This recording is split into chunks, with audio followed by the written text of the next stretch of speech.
Nama aku Muhammad Hilal Lazuri Toha dari Prodi Sistem Informasi dengan NIM 30223107003 Universitas Internasional Semen Indonesia. Di sini aku pengen ngejelasin tentang pengantar sistem informasi.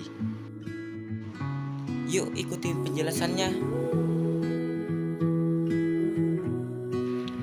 Sistem informasi adalah serangkaian komponen berupa manusia, proses, teknologi untuk pengambilan keputusan guna menunjang keberhasilan setiap organisasi.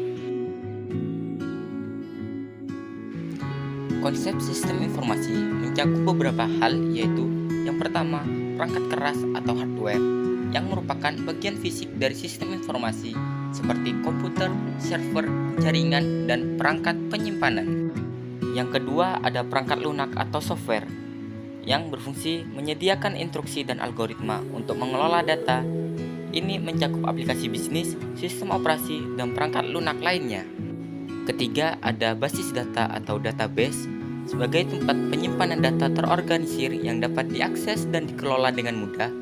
Basis data menyediakan cara untuk menyimpan, mengambil, dan memanipulasi data. 4. Prosedur merupakan langkah-langkah atau aturan yang mengikuti untuk menjalankan dan mengelola sistem.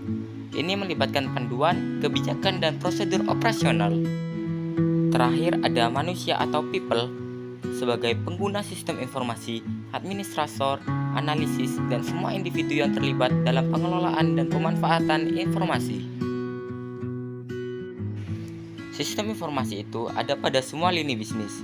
Di lower level management atau bisa kita sebut sebagai operational decision, ada transaction processing system atau TPS. Di middle level management atau tactical decision, ada management information system. Di top level management yang paling atas atau bisa disebut sebagai strategic decision, ada executive information system, yang mana hal ini akan kita bahas lebih lanjut di berikutnya. Sebelum lanjut, aku pengen bertanya nih, apa sih menurut kalian itu organisasi? Ya, organisasi adalah sekumpulan orang yang saling bekerja sama untuk mencapai tujuan bersama. Organisasi ada berbagai jenis tipe, yaitu yang pertama entrepreneurial structure. Struktur kewirausahaan adalah model organisasi yang sangat fleksibel dan adaptif. Umumnya ditemukan di perusahaan-perusahaan startup atau dengan fokus pada inovasi. Yang kedua, ada mesin birokrasi. Birokrasi mesin adalah struktur organisasi yang terpusat dan sangat terorganisir. Pada umumnya, tugas dan tanggung jawab dijelaskan secara rinci dalam aturan dan prosedur. Contohnya pabrik manufaktur otomotif yang menggunakan sistem produksi massal. Yang ketiga, ada divisionalis birokrasi, yang adalah struktur yang mengelompokkan organisasi berdasarkan fungsi, produk, atau wilayah geografis. Contohnya, perusahaan retail besar dengan divisi berbeda untuk produk makanan, pakaian, dan barang rumah tangga.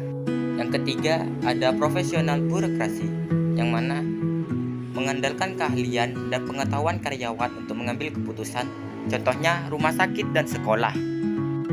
Yang terakhir, ada adhokrasi, yang adalah struktur organisasi yang sangat fleksibel, inovatif, dan responsif terhadap perubahan, contohnya perusahaan startup di bidang teknologi yang memiliki tim proyek untuk mengembangkan produk baru.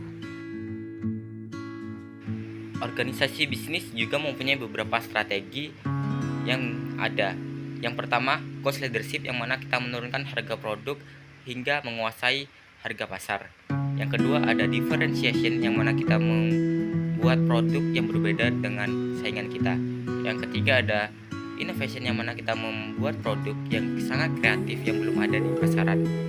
Yang keempat, ada growth, yang mana kita mempromosikan besar-besaran produk kita.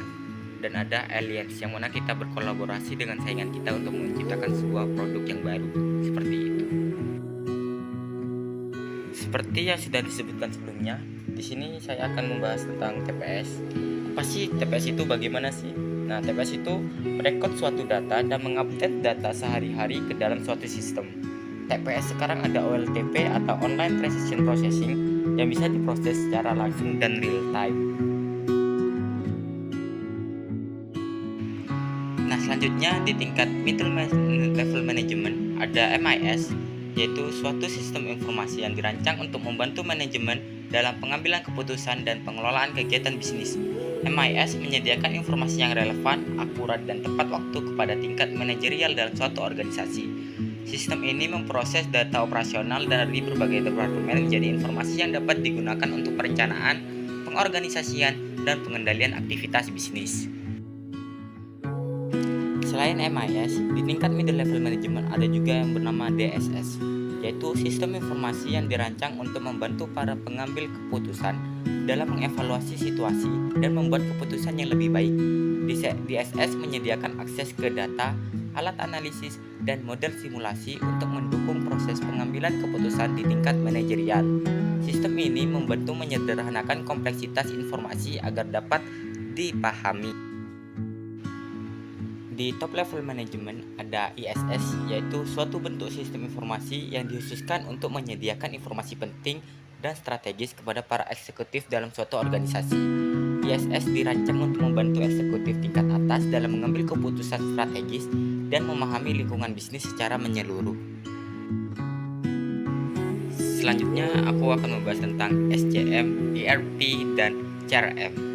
Untuk yang pertama ada SCM, yaitu pendekatan terintegrasi untuk merencanakan, mengelola, dan mengkoordinasikan seluruh aliran barang, jasa, dan informasi dari pemasok hingga konsumen akhir.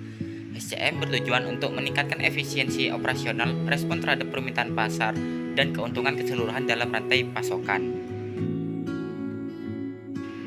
Kedua, untuk ERP, yaitu sistem perangkat lunak terintegrasi yang dirancang untuk membantu organisasi dalam perencanaan, pengelolaan, dan pengawasan seluruh proses bisnis mereka. ERP menggabungkan berbagai fungsi bisnis seperti keuangan, sumber daya manusia, produksi, distribusi, dan manajemen persediaan ke dalam satu platform terpusat. Untuk yang terakhir ada CRM, yaitu pendekatan strategis dan teknologi untuk mengelola dan meningkatkan hubungan dengan pelanggan.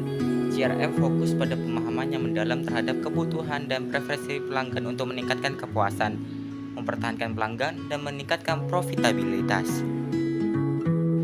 Nah, selanjutnya saya ingin membahas apa sih perbedaannya e-business dan e-commerce. E-business itu mencakup seluruh bagian aspek bisnis, sedangkan e-commerce itu hanyalah satu komponen dari e-business itu sendiri. Dan fokus pada e-business itu pada seluruh aspek bisnis, sedangkan pada e-commerce hanya berfokus pada transaksi jual dan beli, seperti itu. Apa sih tipe-tipe dari e-business? Tipe e-business sendiri ada dua, yaitu click and brick or brick and click dan pure play. Yang mana click and brick ini kita mempunyai toko offline dan toko online, dan pure play ini kita mempunyai toko online tetapi tidak mempunyai toko offline, seperti itu. Tadi adalah tipe-tipe e-business. Sekarang tipe-tipe e-commerce, yaitu ada B2B, B2C, C2C, dan C2B. Yang mana bisnis to bisnis itu perusahaan membeli barang ke perusahaan, dan B2C itu perusahaan membeli barang ke konsumer, C2C konsumer membeli barang ke konsumer, C2B konsumer membeli barang ke perusahaan. Masuk ke pembahasan yang terakhir tentang e-government.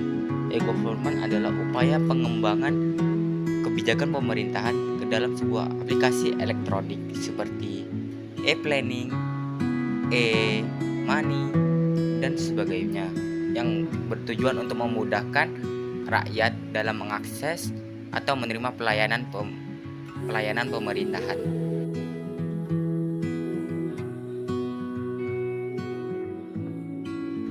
Itu saja yang bisa saya bahas selebihnya. Mohon maaf, terima kasih sudah menonton. Assalamualaikum warahmatullahi wabarakatuh.